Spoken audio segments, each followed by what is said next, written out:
Hi friends, welcome to simple miracles by Radha. ఇవాల్టి మన recipe tasty and crunchy brownies. Dark compound తీసుకున్నాను. ఇది మనకి బయట ఇలా దొరుకుతుంది. ఒక పీస్ తీసుకుంటున్నాను. దాన్ని ముందుగా ఇలా పీలర్తో తురుముకున్నా పర్వాలేదు, లేదా నైఫ్తో పీసెస్గా కట్ చేసుకున్నా పర్వాలేదు. ఒక కంప్లీట్ పీస్ బటర్ తీసుకున్నాను. ఈ రెండింటిని కలిపి ఒక గ్లాస్ బౌల్లో వేసుకున్నాను.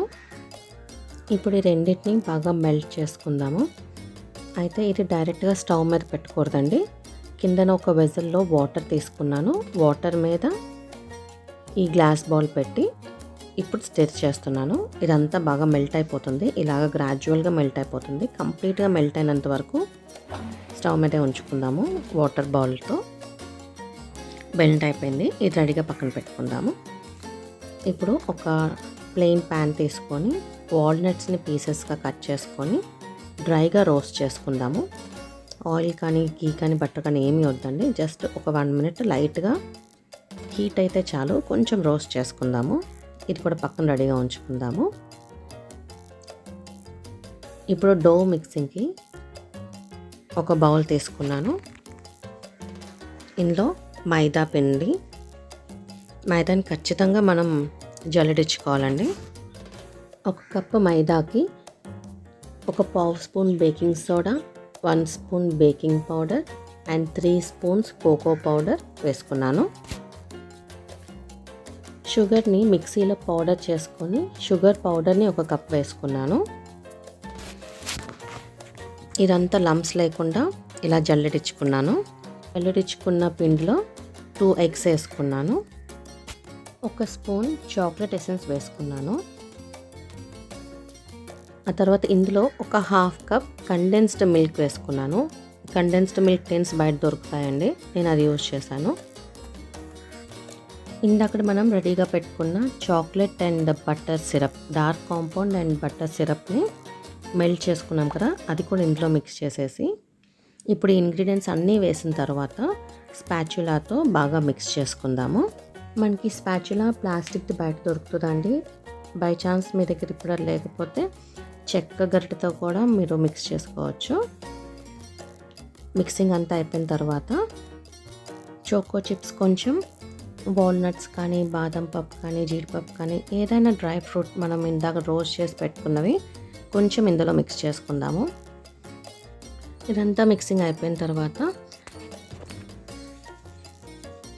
ఒక ట్రే తీసుకొని దానికి బటర్ బాగా అప్లై చేసి మైదా పిండి చల్లుకొని అన్ని కార్నర్స్ కూడా బాగా అంటేలాగా స్ప్రెడ్ చేసుకుందాము. మైదా పిండిని మనం మిక్స్ చేసి రెడీగా పెట్టుకున్న బ్యాటర్ని ఇందులో కంప్లీట్గా డంప్ చేసుకుందాము.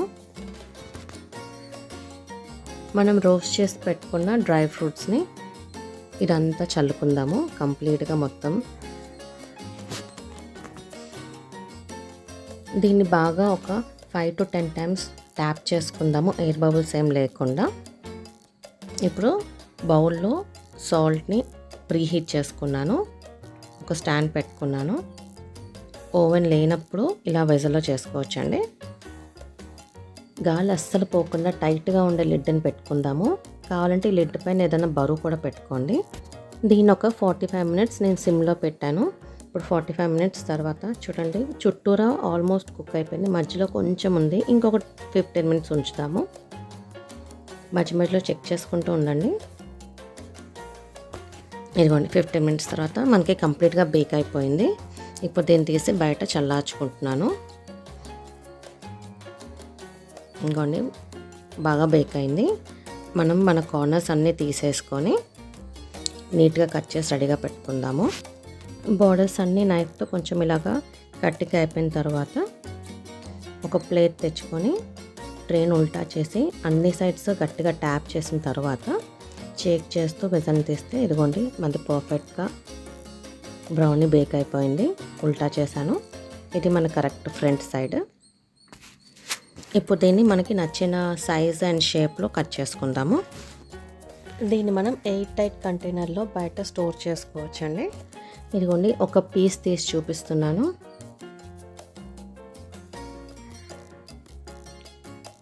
కొంచెం ప్రెస్ చేశాను, చాలా సాఫ్ట్గా వచ్చింది.